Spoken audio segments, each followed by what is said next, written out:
जरा हम इसको समझ लेते हैं। मैं बार बार इस बारे में बोल रहा हूं कि खतरा एक्चुअली उनको नहीं है जिनकी इम्यूनिटी स्ट्रॉन्ग है। तो किनको खतरा है उसके बारे में बात कर लेते हैं। खतरा एक्चुअल में किसको है?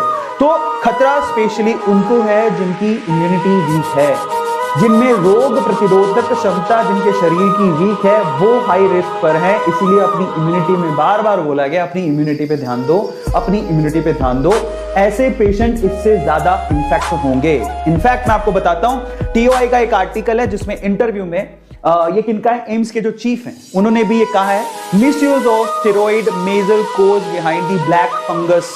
क्या हो रहा है कि अगर आप ध्यान से देखो तो कोरोना का जो ट्रीटमेंट किया जा रहा है उसमें स्टेरॉइड्स का इस्तेमाल भी किया जा रहा है। अब हम क्या कर सकते हैं, कोरोना से बचे, इधर कुआं उधर खाई। अब कोरोना के ट्रीटमेंट में स्टेरॉइड इस्तेमाल हो रहा है और वही स्टेरॉइड हमारी इम्यूनिटी को भी डाउन करता है और उसी वजह से हम लोग ब्लैक फंगस के भी शिकार हो सकते हैं। तो हम लोग इधर कोरोना से बचें तो उसके लिए स्टेरॉइड लेना पड़ेगा, स्टेरॉइड का ट्रीटमेंट है, अलग अलग तरह से स्टेरॉइड को लेना पड़ेगा। लेकिन अगर स्टेरॉइड लेते हैं तो उससे इम्यूनिटी डाउन होती है और अगर इम्यूनिटी डाउन हुई तो वहां पर ब्लैक फंगस का भी खतरा बढ़ेगा अगर हमने हाइजीन का ध्यान नहीं दिया तो, साफ सफाई का ध्यान नहीं दिया तो। समस्या बड़ी है, ठीक है, अभी दिख नहीं रही है लेकिन वो बड़ी है। इसके अलावा कौन कौन रिस्क पर है? Specially patient with recent organ transplant.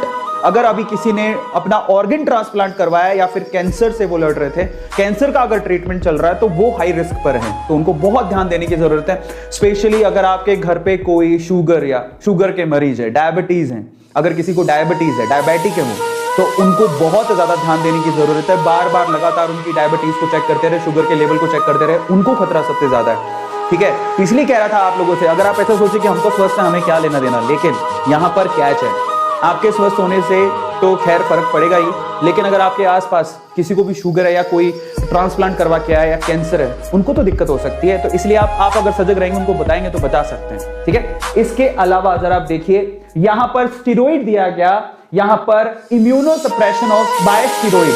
कई बार होता है ट्रीटमेंट के लिए क्या करना पड़ता है, इम्यूनो सप्रेशन करना पड़ता है, वो भी स्टेरॉइड के थ्रू। लेकिन जो स्टेरॉइड दे रहे हैं बेसिकली उनको इसका खतरा काफी ज्यादा है। और इसके अलावा सबसे इंपॉर्टेंट चीज जरा समझिए, जो कोरोना की वजह से या किसी और वजह से जो भी एहसान संबंधी, सांस के संबंधी कोई भी बीमारी अगर आपको, और अगर आप हॉस्पिटलाइज हैं, स्पेशली कोरोना जो भी इस वक्त चल रहा है, ठीक है, वो जो एक रेस्पिरेटरी प्रॉब्लम है स्पेशली, अगर उस वजह से आप हॉस्पिटलाइज हैं तो वहां से भी आपको फंगस, ब्लैक फंगस होने का खतरा है।